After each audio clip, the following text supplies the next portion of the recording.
Affirmative action is a special treatment and prioritization of people based on race. Accepting people to an institute of higher education in order to create diversity on campus. Giving people of color, people of different ethnicities, religions, backgrounds, etc., something over a person who doesn't have those qualifications.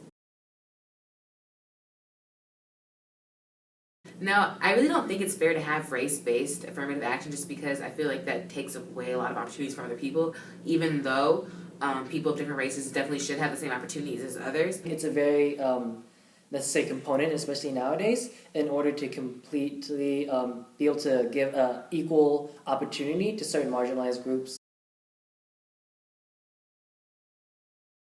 While we should be accepting of diversity and we should believe that all people are equal, what affirmative action does, I think, is try to force equality by giving some people more leverage than others. By having diversity, there is literally no wrong because you have different opportunities, you have different opinions, you have different perspectives of things. It allows those individuals within marginalized communities to actually be able to be heard, be seen, and be able to provide back to the country that they've been living in. Many universities are very similar in ranking, and I feel like there's aspects of every university that you can find that will accept you and have what you need. And if you can't get into any of them, then maybe you didn't actually deserve the spot. That is an injustice in itself, because while affirmative action is there to create a more level playing field, I think it's also the responsibilities of institutions and universities to also try to create a equal level.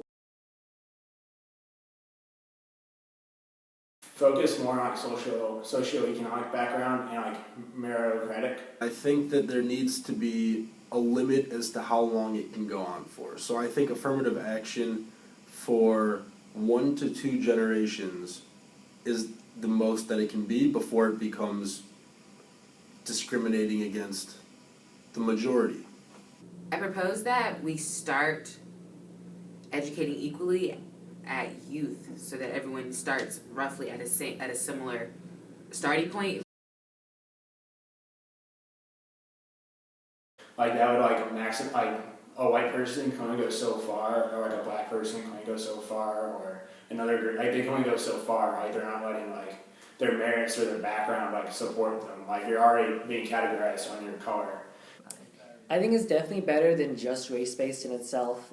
It's definitely a step forward as well. Just making sure that all identities are being looked at.